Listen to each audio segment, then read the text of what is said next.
Welcome back to the channel, everyone. I hope you all are healthy and well. Thank you so much for joining me today, especially all my new supporters. Welcome. Today, we will be reacting to Donald Trump's claims about NATO troops in Afghanistan criticized.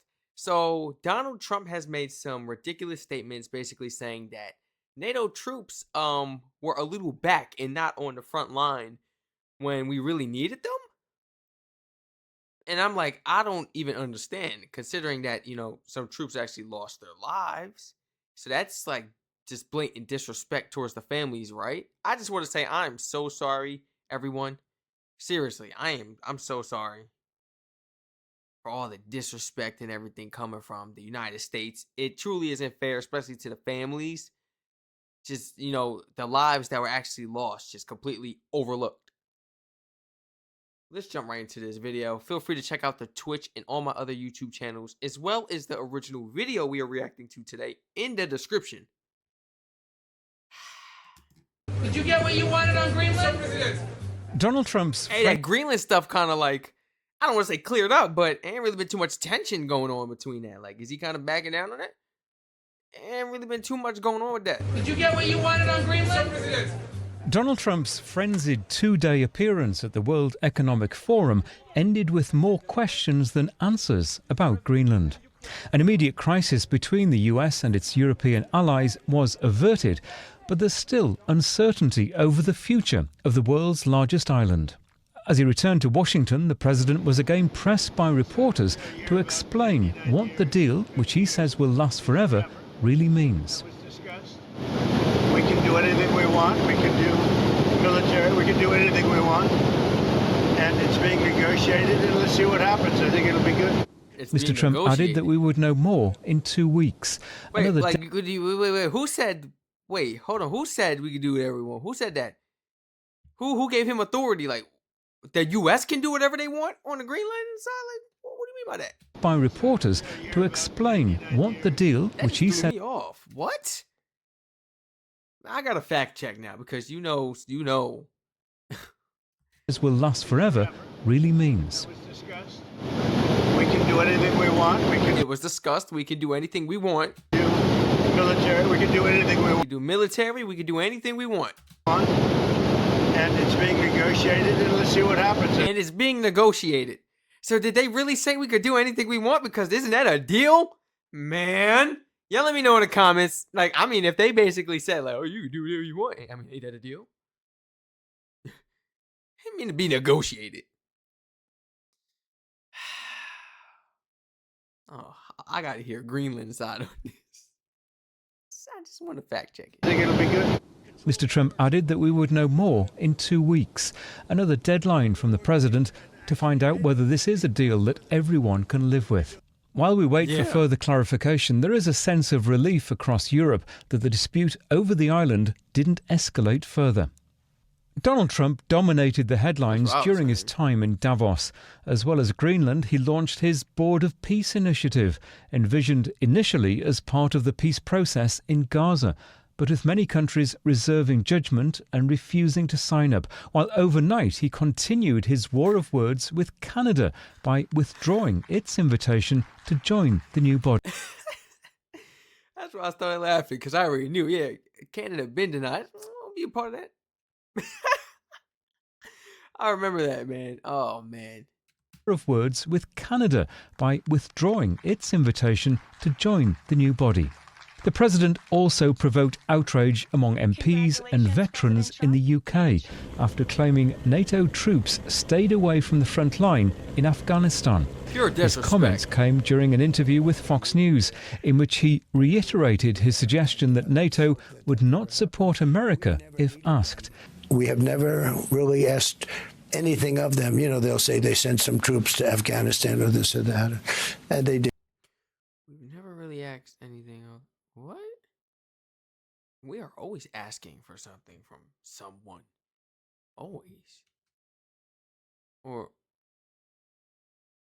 anything of them. They'll say they sent some troops to Afghanistan or this or that, and they did. They stayed a little off the front lines. UK was among several allies to join the US in Afghanistan from 2001, when it invoked NATO's collective security clause after the attacks on 9/11. It's an absolute insult. It's an insult to 457 families who lost someone in Afghanistan. How dare he say we weren't on the front line? Mr. Trump is now back at the White House, leaving chaos, confusion and much anger behind him in Europe. Peter Bowes, BBC News. Yo, he Well, walked off that plane smooth and peacefully, like he didn't just start ruckus in Europe. He's so unbothered. In Europe. Peter Bowes, BBC News. Well, as you heard there, President Trump has faced criticism after claiming NATO troops stayed back from the front lines during the war in Afghanistan. Crazy. 457 British service personnel were killed in the conflict. The Health Minister, Stephen Kinnock, told BBC Breakfast he was disappointed by President Trump's comments. Our armed forces are the definition of patriotism, courage, dedication, professionalism. Yep. They put their lives on the line Yep. to defend our country. And I am disappointed by President Trump's comments, because to imply that we, as a country that has always stood shoulder to shoulder with the United States and the other European NATO allies, have stood shoulder to shoulder with the United States, have taken part in US-led missions in places like Afghanistan. Yeah, even countries that not even in NATO then helped the United States. That's what I'm saying. Everybody helped us. Taken part in US-led missions in places like Afghanistan and Iraq. 457 British soldiers lost their lives. That is, that is the reality. We always stand shoulder to shoulder with our NATO allies. Let's speak to our political correspondent, Damien Grammaticus. And Damien, a strong reaction from politicians across the board to the president's comments.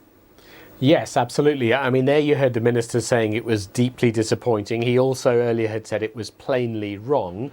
Now, in diplomatic language, that's pretty strong coming from the UK, where there's been a reluctance to criticise Donald Trump too much directly. But yes, other politicians outside government, much more vocal. So you heard Emily Thornberry in the report there, who was saying that this was an absolute insult.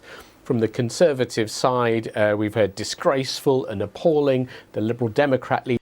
Man, it's an insult to each and every one of those soldiers that lost their life. The soldiers that made it out alive, that had to fight, by their side. They knew them. They had relationships. They were friends, probably family, Pure disrespect towards the military, like just towards NATO in general.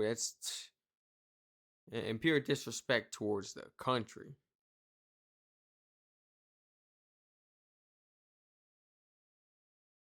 How could you possibly expect to have good business or good conversations when you go to meetings with the head of these countries? When you made such statements, but I mean, it doesn't have to be towards that leader of the country. But it was pure disrespect towards that leader of the country as well, because you're talking about his troops. Talk about his military. That's crazy. You got to do like a public. You think he would do like a public apology? Like maybe, I don't know. Like maybe, change up his statement, kind of back himself up and be like, well, I didn't mean to put it that way, or no. He's just going to leave it there. Leave it in Europe, right? Conservative side, we've heard disgraceful and appalling. The Liberal Democrat leader, Sir Ed Davey, saying how dare he question their sacrifice, coming from someone who he said avoided military service. And when you look at the casualty figures, it's hundreds of deaths, thousands of injuries for the UK. Other countries too, like Denmark and coming for someone who did what? Did military service. Who? Appalling. The Liberal Democrat leader, Sir Ed Davey, saying how dare he question their sacrifice, coming from someone who he said avoided military service. And when you look at the casualty figures, it's hundreds of deaths, thousands of injuries for the UK. Other countries too, like Denmark and other NATO countries, proportionately, as a proportion of the size of the country's population, similar sacrifices to those made by US troops. Wait a minute. Wait a minute. Wait a minute. Wait a minute. Wait a minute. It's plainly wrong to criticise Donald Trump too much directly. You heard Emily Thornberry in the report there, who disgraceful and appalling. The Liberal Democrat leader, Sir Ed Davey, saying how dare he question their sacrifice, coming from someone who he said avoided military service. Did Trump avoid military service sometime in his life? Did Trump avoid military service sometime in his life? Okay. Donald Trump never served in the military during the Vietnam War. He avoided service through 5 separate draft deferments. I didn't even know you could do that. Wait. He was in... Wait. Because he had to go to school, right? He had to go to school. He had to, like, go to college or university. Probably had to get his degrees and stuff. And that's probably what kept him out, because of the fact he wanted to become a politician. Right? The fact that he could have been the future president. 4 student deferments. 1964, 1968. While attending Fordham University in the Wharton School at the University of Pennsylvania, Trump received 4 twos education deferments that kept him out of the draft while he completed his degree. Okay, that was 2. 1 medical deferment.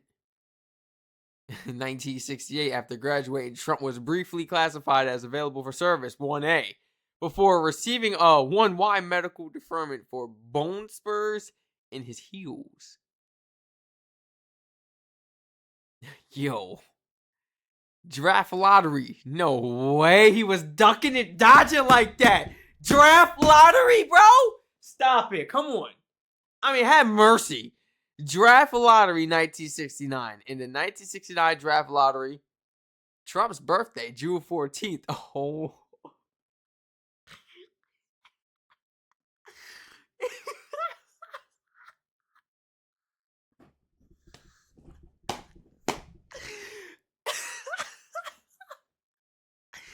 They tried to get him on his birthday.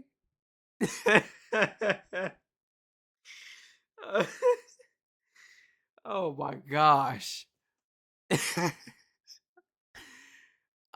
Trump's birthday, June 14th, was assigned a very high number. 356 out of 366, making it statistically improbable that he would have been called to serve even without the medical deferment. Controversy and allegations.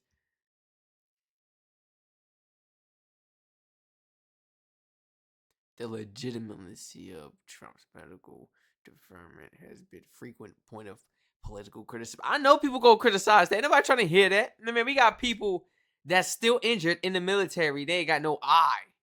And they still serving. Even if it's not like a full-time service.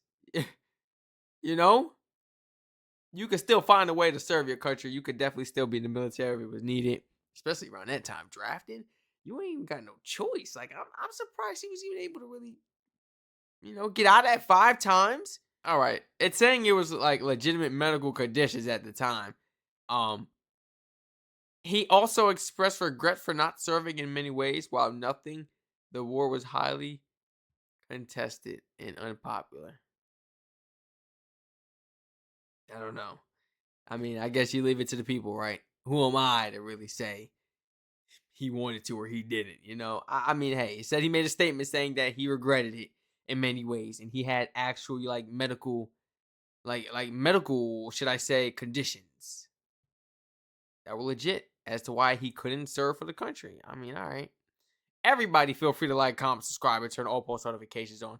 Feel free to share your honest thoughts and opinions in the comment section down below. Thank you so much for joining me. Please feel free to follow the Twitch and all my other YouTube channels in the description down below. I love you all and stay safe. Please continue to flood my comment section with more amazing videos for us to continue reacting to on a daily basis.